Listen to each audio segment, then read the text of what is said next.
Ukraine is a nation on everyone's mind today. While many of us are doing our best to stay abreast of current developments in this corner of Eastern Europe, you may not know that the region has a long, robust history of strange encounters. In this recurring series, we will take a look at some of the wildest humanoid encounters in Ukraine from the distant past through the present day. Our very first video takes us from the 11th century all the way through 1979.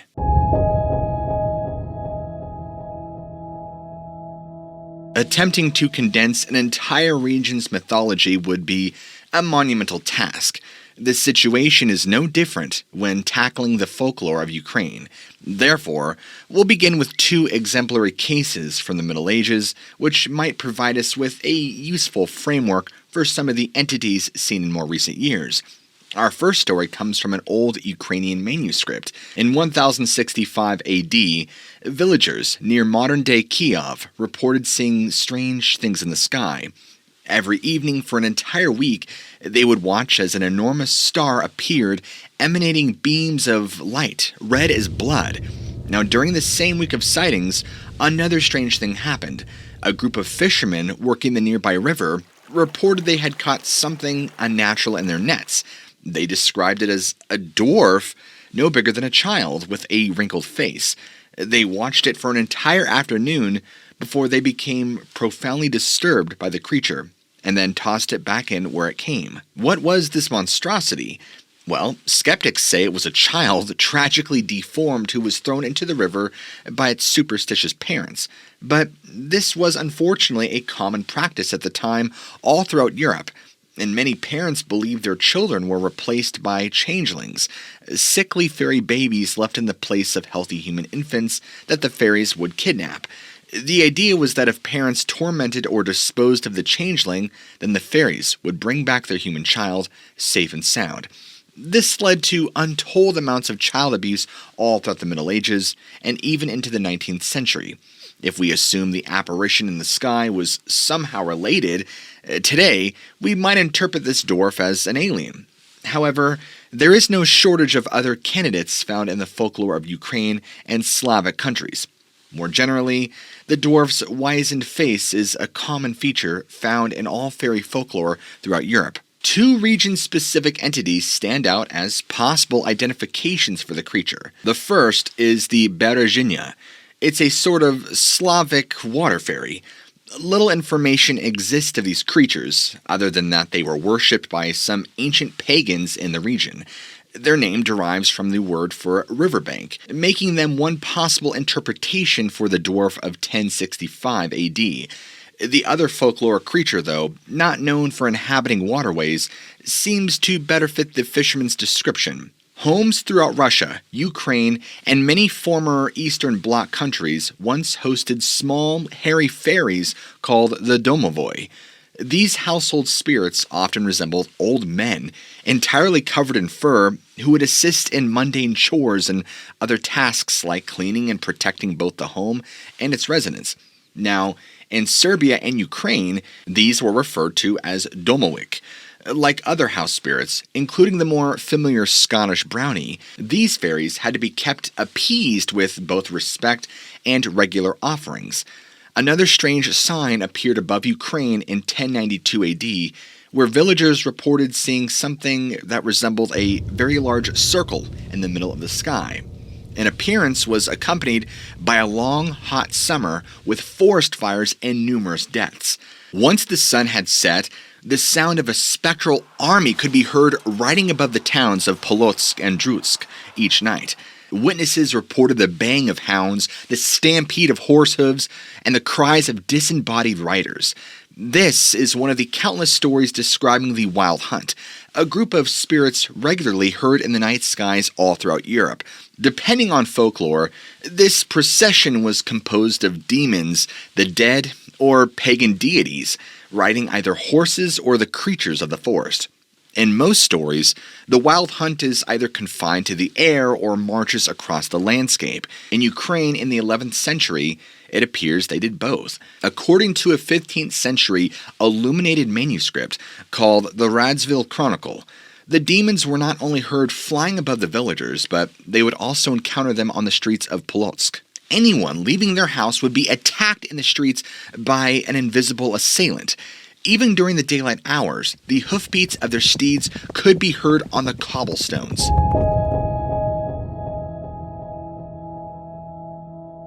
Now we leapfrog ahead through the centuries to the early 1930s, when records of humanoid sightings in the region became more readily available. Even in these more recent accounts, vestiges of old Ukrainian folklore could be perceived from time to time. For example, townsfolk in today's Zhytomyr Oblast, or province, experienced similar phenomena to that reported in Polotsk or Dutsk over a millennia earlier. Several towns in the region were besieged by demonic humanoids in 1930, which appeared only as pulsating flames, walking about on two legs. They prowled the streets, primarily after dark, and any household where they were seen would be invariably met with tragedy. Homeowners either forced to move away, or more dramatically, dying under mysterious circumstances. There were also reports of strange things in Ukraine's skies all throughout the 1930s, shapes that would have once been regarded as ominous portents of doom or plague. In 1937, 12-year-old Cherkasy resident Alexander Kulfton was occupying his free time playing in his family's courtyard. And without warning, he heard a slight rustling noise and turned to find, to his surprise, a small rounded disc landed on the opposite side. It was smooth all over, save for a small door from which a tiny ladder extended to the ground. From this entrance appeared a pair of small dwarves who levitated just above the ground in Alexander's direction. Both were outfitted in gray overalls resembling that of wetsuits, complete with close-fitting helmets. The faceplates were too dark for Alexander to discern any real facial features, and to his horror, the dwarves latched onto Alexander and began to pull him towards the landed craft. He tried to resist, but found himself on the threshold of the small doorway, and one of the beings then produced a small wand, aiming it at Alexander, and the boy felt himself fill with an unnatural terror, with his body going completely numb. For some unknown reason, the beings then abandoned their abduction attempt, floated back into the craft, and departed. Were these just fairies or tiny aliens trying to take the young Ukrainian boy as a specimen? An important detail that suggests these beings may have been Domowick. They appeared within the confines of the family courtyard, an important part of the home that these household spirits traditionally control. Perhaps Alexander has disrespected his family's Domowick, and they simply wanted to teach him a lesson. Another story from the following year also bears the fingerprints of Slavic fairies. You see, in 1938, an elderly woman in Dogman watched as several luminous, buzzing, spherical objects levitated a horse into the sky before taking off. While we might assume that this is yet another UFO-related livestock mutilation in progress, it is interesting to note that the wrath of the Vojanoi, a species of Eastern European water spirit, could be avoided if peasants simply sacrificed fattened horses by dropping them through the winter ice and into the lakes in which the spirits resided. The Vojanoi were sometimes described similar to the Domowick, small, bearded old men covered in algae instead of fur. Did this witness see extraterrestrial craft abducting a horse for experimentation, or did she see the Vojanoi taking matters into their own hands? The shaggy appearance of spirits like the Domowick and Vojanoi naturally bring to mind large hairy man-beast, very much like what we deal with here in North America. In early spring of 1945, a young woman named Marika was gathering firewood near the Carpathian Mountains when her fellow villagers noticed she had been gone far too long. Sure enough, they began to hear cries for help from the woods. Staggering from the forest edge was the girl. Her clothes bloody, torn to shreds, she collapses, entering what her rescuers would later compare to a seizure.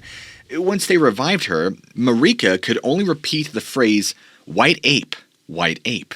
They suspected that this creature had its way with the young girl, who was clearly in a state of shock. A local healer was summoned, but it wasn't any use. Marika remained in her feverish stupor until she died 2 months later, as did the healer, who was found strangled in her own bed. The front door of her cabin torn open, The villagers came to believe it all had been the work of the devil, and that other sightings of strange aerial objects in the area were all somehow tied in and related.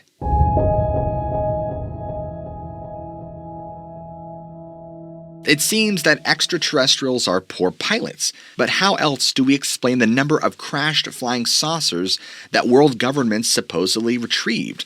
It sometimes seems as if every country gets their own version of the Roswell crash, and Ukraine is no exception. In 1947, the same year as the Roswell in the US, construction workers in Kyiv were repairing some of the damage in the city, as it had suffered during World War II when they allegedly discovered something remarkable. Only 1 or 2 stories underground, they stumbled upon a silver cylindrical object with no apparent windows or doors, perhaps 11 or so feet in diameter and about 20 feet long. According to the rumors, the workers thought it might be some unexploded foreign ordnance, so they called in the authorities, who quickly cordoned off the area, and Soviet personnel then loaded the object into a flatbed truck, covered it in a tarp, and escorted the mysterious craft 12 hours to Moscow. Supposedly, scientists determined the object had been on Earth for millennia, maybe even 5,000 years. It had first been discovered just prior to 1917's October Revolution and was buried underground in Kyiv for safekeeping. It was apparently extraterrestrial in origin and didn't seem to be complete, only constituting the cockpit of a much larger craft. The story goes that Soviet scientists eventually found their way inside, where highly sophisticated control panels and 2 small pilot chairs awaited them. The most peculiar thing, however, was an inscription. The team immediately recognized the writing as the earthly language of Sanskrit and called in Kyiv resident V. Sukoviv to translate it. Sukoviv was able to decipher the inscription, which seemed to indicate that the craft was a Vimana, one of the legendary flying palaces or chariots from Hindu mythology. Sukoviv would become the primary source for this story, shared with Ukrainian ufologist Anton Afilov. Soviet scientists were then unable to reverse engineer any of the technology found inside the craft. After all, could a caveman reverse engineer an iPhone? But there remains some speculation that the analysis of the crashed spacecraft helped the Soviet Union complete the Cold War, yielding valuable scientific advancements which secured them in their initial victories in the space race, namely the first satellite, Sputnik, and the first man in outer space, Yuri Gagarin.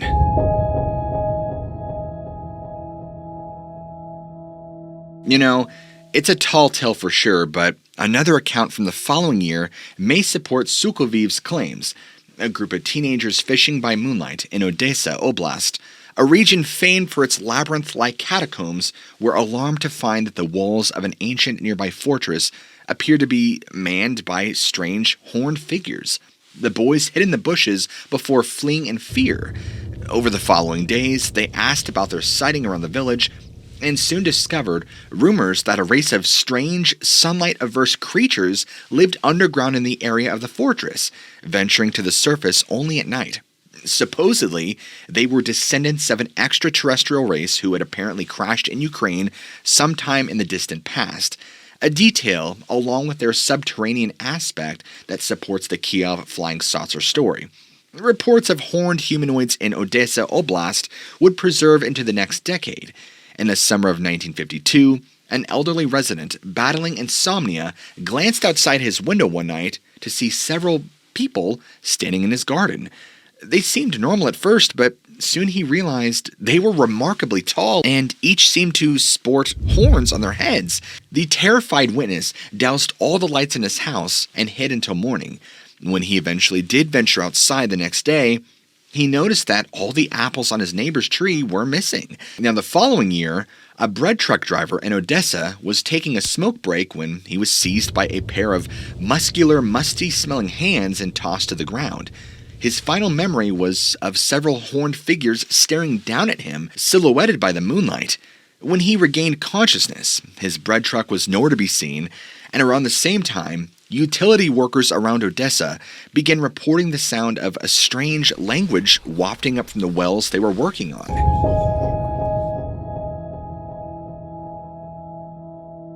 Backtracking to 1952, Valentina Zozulia saw something in September that frightened her while gathering firewood along the shoreline in Crimea, which was still a part of Ukraine at the time.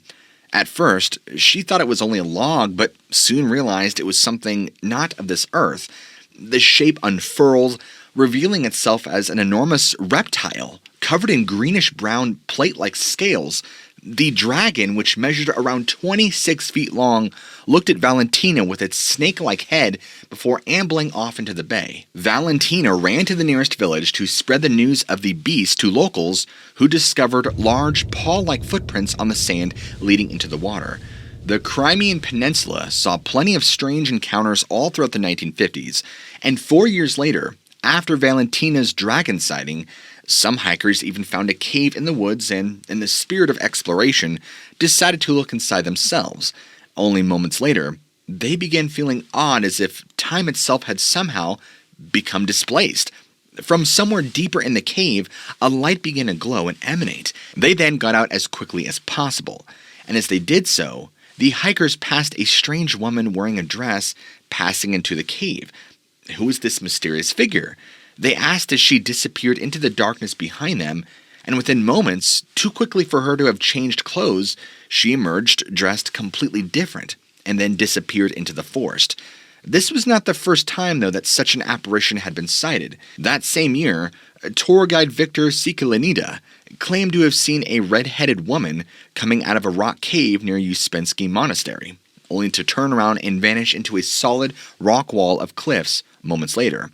Another peculiar encounter in Crimea occurred on July of 1957 when another hiker, Solomon Baim, stumbled upon a picturesque grotto in the woods at the foot of a large boulder.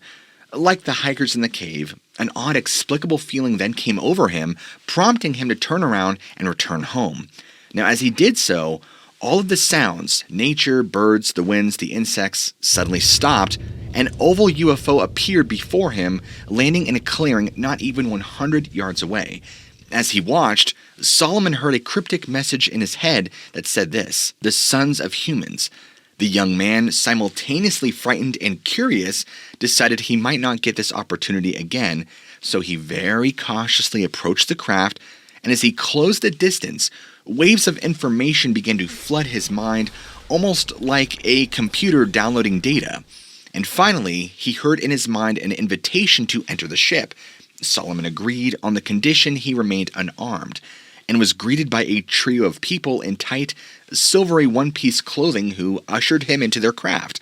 The ship then ascended into the air, and the beings told Solomon they were researching ancient civilizations, then showed him a display of scenes from throughout history, including a vision of his own memories, leaving the young man drained of all mental and physical energy.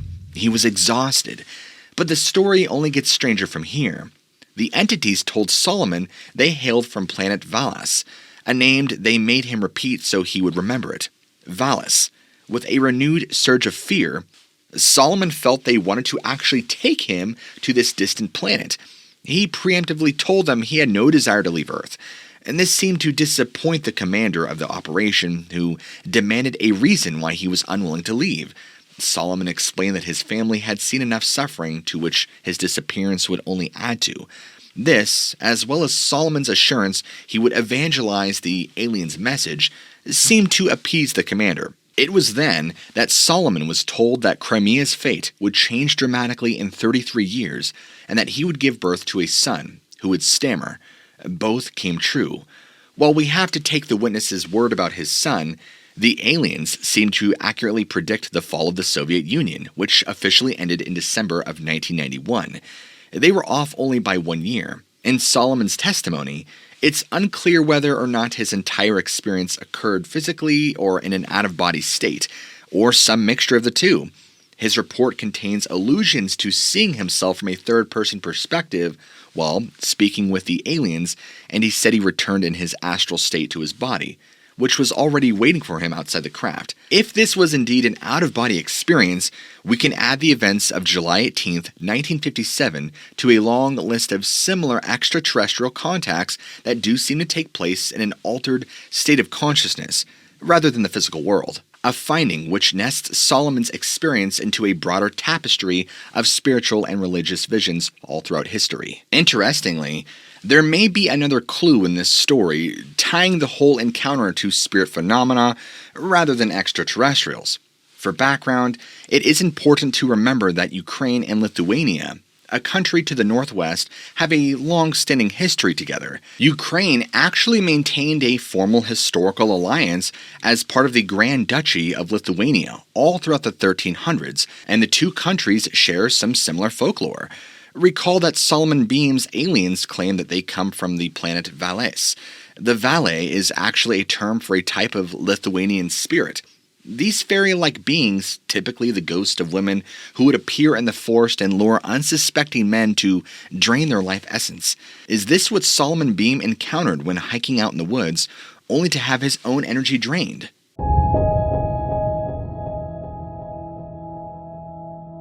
Reviewing these cases, it becomes clear that there are no clear answers as to what is responsible for all these encounters. The old folklore of Ukraine and Eastern Europe simply refuses to go away. It becomes folded in with our own modern UFO mythology. These themes include miraculous healing, long attributed to a variety of supernatural beings. Because in 1962, Junior Sergeant Viktor Kavalenko was rushed to the hospital by his Soviet air defense coworkers after being hit by a truck near Fastov, Kiev Oblast. The prognosis was not good. Viktor was only given about 10 to 15 hours to live.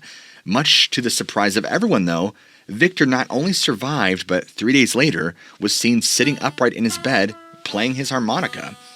Doctors and soldiers alike were astonished at his quick recovery, asking him how it was even possible. Viktor would only tell them that he was sworn to secrecy. It wasn't until 18 months later that he left the military service and finally revealed what had happened. Now, according to Viktor, he had made it to the third night in the hospital on his own, but knew that he was done for. He had almost stopped breathing when a blinding yellow light filled his room, revealing an 8-foot-tall being wearing a loose-fitting white garment. Its only discernible facial features were a pair of immense purple eyes without pupils. The being pointed something resembling a pen at Viktor's chest, assuring him that everything would be well and that he would return to normal after the procedure was finished. The being then depressed some glowing green buttons on the device, and Viktor passed out. When he then regained consciousness, he was as good as new. Better, in fact. And from that day forward, Viktor claimed the ability to see the future, which would come to him in a blinding red flash whenever he would close his eyes. The 1960s would see other intrusions from the other world into Ukraine. In the northern town of Sumy in 1964, a street sweeper was minding his own business around 4 in the morning one winter when he noticed some bright flashes from the street. Curious, he momentarily paused his duties to investigate and found a tall figure in a long cloak standing adjacent to a nearby cathedral. The street sweeper approached the person to ask where the flashes had come from, but as he did, he caught a glimpse beneath its cowl. The person had oversized eyes which lacked irises but contained tiny pupils. As the street sweeper grew nearer, the figure took off walking at a brisk pace, outdistancing him until it disappeared in the plain sight in another flash of light. 3 hours to the south, and 4 years later, a young woman walking back to her village in Poltava Oblast saw a much different figure blocking her path. The man seemed to be covered head to foot in dingy gray hair, except for its face, which appeared more human-like. The two watched each other for several moments, and the witness, too afraid to come any closer, and the creature stubbornly refusing to move out of the way. This continued until the being smacked its lips and simply loped off into the darkness, leaving the young woman to return home in fear. In 1969, Sverdlovsk Oblast resident VM Zuberiev began complaining of unusually clear and frightening nightmares, until he realized, to his horror, that they weren't simply dreams. Zuberiev distinctly recalled awakening one night to find a ghastly, oversized pair of eyes peeking over the edge of his bed. They belonged to several short entities who began telepathically informing him they planned to take him aboard their spacecraft. Unable to resist, Zubariev was drawn by a bright beam of light out of his house through the wall and into a round flying saucer that hovered in the dark Ukrainian sky above. Zubariev's fear slowly waned as the aliens began performing medical examinations upon him. Instead of being afraid, he was now mostly dumbfounded as he had completely been indoctrinated into the communist ethos where not only God, but even extraterrestrials simply couldn't exist. Zubariev noted that the beings didn't seem to mean him any harm. They instead guided him to a large circular auditorium where they then introduced him to their leader, who called herself Zika. In attendance were other humans, apparently abducted as well, sitting in orderly rows throughout the room. And in classic UFO contactee fashion, Zubarev claims his alien handlers lectured the entire crowd but was never forthcoming with any details. Instead, once the meeting had concluded, he was then returned back to his bed, where he awoke the next morning with fragmented recollections of a fantastic dream.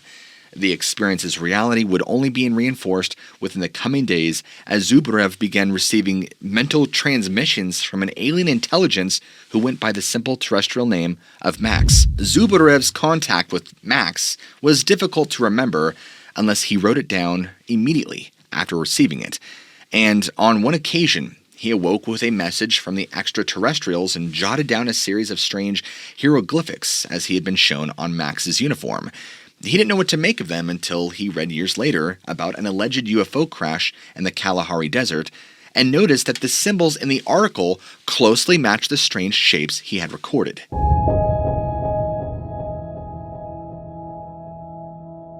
By the 1970s, the Soviet Union was rushing headlong towards its collapse, which, while still 2 decades away, was becoming inevitable.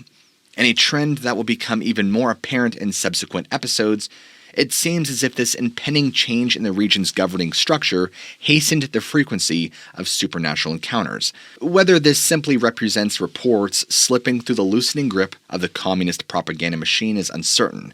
It may just as well be that the paranormal is drawn to anti-structural periods of instability. Either way, strange stories were emerging from Ukraine at an accelerated rate by the time the 1970s rolled around. Even the Soviet apparatchik couldn't escape the escalating sightings. In April of 1971, Captain Konstantin Ivanovich Kopeikin was supervising a flight over Novomoskos when a brilliant sphere approached this IL-14 aircraft around 10 p.m. local time. The entire crew watched as coils of liquid energy lashed out from the orb, which flattened into a disk and overtook their airplane.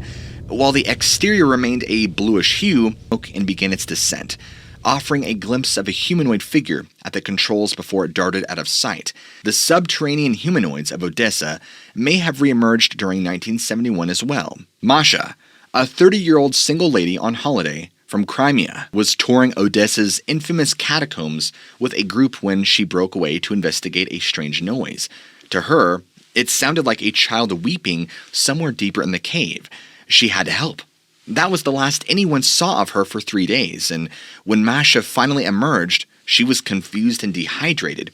The only thing she could possibly recall before losing consciousness was a strong kick to her head, which sent her to the stony floor of the catacombs. In the coming weeks, family members and coworkers would find that Masha was now different. Where there had once been an outgoing, pleasant young woman, now she was reclusive and uncommunicative and threw herself into her work and chores. Masha realized something was wrong with her. She had changed somehow in those darkening recesses, but she had no idea why. To her horror, despite not having had any lovers, she soon found out she was pregnant. Despite these unsettling circumstances, Masha carried the child to term, and it was apparent from the boy's earliest years that he was different as well. Unlike his mother, who was quite tall, he appeared short and stunted. His body was overly thin. His eyes and head, while not unnatural, nonetheless imparted an oversized impression, and his mouth was quite small. He was not, however, in any way developmentally disabled. To the contrary, in fact, he began reading advanced literature at an early age and had little use for children's television, instead spending his hours engrossed in scientific programming. Now, over the coming decades, his unusual aptitude for learning came to serve him well at the university, where he often seemed to know more than his professors, even correcting their errors. After leaving college, Masha's son became fond of traveling Ukraine and eventually visited the catacombs of his possible conception in the late 1990s. According to reports, this was the last time anyone saw him. He simply disappeared from the tour group and never reappeared again, nor was his body ever recovered. Interestingly, another reproductive narrative involving a mysterious disappearance would then unfold from Crimea in the 1970s as well. Local resident G. Somov vanished for an entire month in 1977 before reappearing in only his underwear. He claimed that he had been abducted by extraterrestrials who needed humans for breeding material to reinvigorate their dying race. The beings also seemed mildly vampiric, taking human energy from abductees for their own benefit. These tales may or may not be true, but both correspond with fairy folklore, changelings, etc., all mentioned earlier, and often appeared as smaller than human infants, sometimes with larger heads and eyes, just like Masha's son. Moreover, many fairies shared the same motivations that Somov's extraterrestrials did. They abducted people for breeding, with the express purpose of replenishing their own dying race. Whether fairies are aliens or vice versa, the correlations are compelling. Other stories are even more difficult to categorize. I mean, was it an angel or an alien that saved the life of a young Soviet officer in 1974? In early June, Alexander Alexandrov was participating in military exercises when he nearly died. They were practicing aerial deployment from helicopters above Lvov when his parachute failed to open. At first, he was concerned but not fearful. After all, this was precisely the reason backup chutes existed. However, the automatic deployment device for his auxiliary parachute had also malfunctioned, and with only a few precious moments left, Alexander realized his final waking moments would be dominated by his descent to doom. He could do nothing but watch as the ground quickly approached, his fellow soldiers rushing to what would ultimately become the site of his grisly death. And then, without warning, something miraculous happened. His neck whiplashed as he was tugged forcefully back into the sky, darkness clouding his vision, and a bright flash cutting through the gloom, and Alexander found himself staring at two enormous hands which had snatched his parachute in midair. They were attached to a gigantic form and a large face with glowing, unblinking eyes. And without a word, this thing, whatever it was, moved one of the floating hands over along Alexander's back and spine. He could hear it untangling his parachute. The safety device blossomed open as the being released him, speaking for the first and last time in some unknown language. As safely as could be hoped, Alexander soon found the Ukrainian soil beneath his feet. At first, he assumed his parachute had opened safely and that he had blacked out and hallucinated the entire affair. This was soon disproven as his comrades rushed to his location to check on him. They said they had all watched Alexander tumbling to the ground and then rushed into the clouds as if pulled by an immense, half-obscured figure. Others claimed that in addition to this floating shape, they too had also spotted a rhomboidal or triangular aircraft gliding away after Alexander began his safe descent. And finally, we end where we began, with the story of a dwarf. It was around 10 at night one summer evening in 1978 when four locals were walking near the center of the town of Kalinin. It was around 10 at night one summer evening in 1978 when four locals were walking near the center of the town of Kalinin.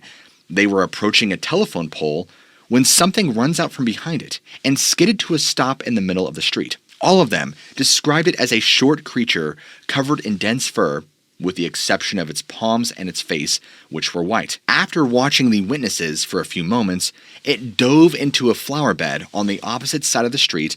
All involved searched for the creature, but they could not find it among the thorny roses. It was an odd encounter, but they refused to let it ruin their evening. Instead, the four friends continued on their nighttime walk, which led them out of town and into the mouth of a small valley filled with acacia trees. They had just lit their cigarettes when something in the sky caught their attention. It was a small glowing orb, just over 6 feet in diameter, which slowly floated down from the sky to hover just above the ground. And it remained there for a moment before an abrupt flash sent it streaking back upward.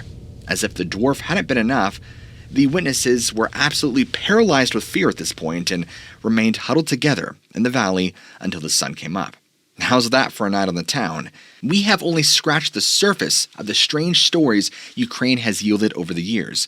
We will continue to explore these tales in future episodes, bringing us up to the modern day.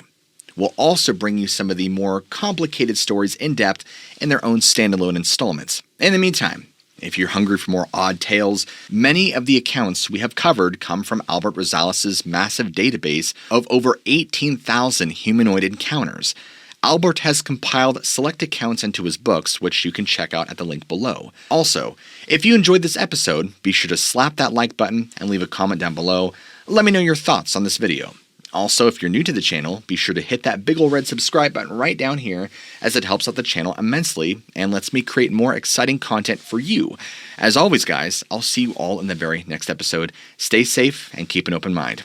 I'll see you next time.